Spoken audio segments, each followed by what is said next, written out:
বাংলাদেশ পরিস্থিতি নিয়ে বৈঠকে বসছেন ভারতীয় কমান্ডাররা। কারণ কি? ক্রমবর্ধমান আঞ্চলিক অস্থিতিশীলতার মধ্যে ভারত এবং এর আশপাশের নিরাপত্তা পরিস্থিতি পর্যালোচনা করতে বৈঠকে বসছেন ভারতীয় নৌবাহিনীর শীর্ষ কর্মকর্তারা। আজ মঙ্গলবার থেকে এই বৈঠক শুরু হবে বলে জানা গেছে। গত রোববার ভারতীয় সংবাদ মাধ্যম এনডিটিভির এক প্রতিবেদনে বলা হয়েছে, বাংলাদেশের শাসন ব্যবস্থার পরিবর্তন এবং সেখানে চরম ও কট্টরপন্থী গোষ্ঠীর ক্রমবর্ধমান প্রভাব নতুন উদ্বেগ সৃষ্টি করেছে, যা বৈঠকে আলোচনার জন্য উঠে আসবে বলে ধারণা করা হচ্ছে। আরেকটি প্রধান উদ্বেগের বিষয় হল চীনের ক্রমবর্ধমান তৎপরতা এবং পাকিস্তানকে তাদের সামরিক সহায়তা। প্রতিরক্ষা কর্মকর্তাদের বরাত দিয়ে ভারতীয় বার্তা সংস্থা এএনআই জানিয়েছে, 17 সেপ্টেম্বর থেকে দিল্লির নতুন নৌ সদর দপ্তরে 4 দিনব্যাপী বৈঠকটি অনুষ্ঠিত হবে। চলতি বছরের এপ্রিলে অ্যাডমিরাল দীনেশ কে ত্রিপাঠী নৌবাহিনীর প্রধান হিসেবে দায়িত্ব নেওয়ার পর এটি হবে প্রথম সম্মেলন।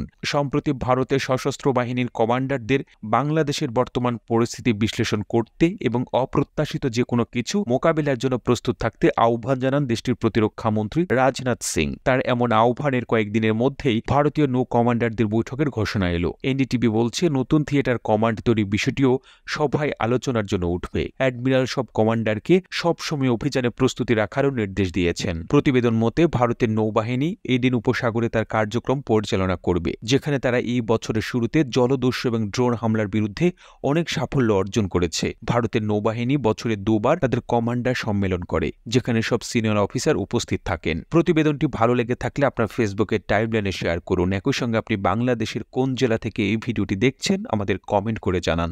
আমরা পরবর্তী ভিডিওতে আপনাকে ধন্যবাদ জানাতে ভুলব না। আর এতক্ষণ বিশ্ব বাংলার সাথে থাকার জন্য অসংখ্য ধন্যবাদ।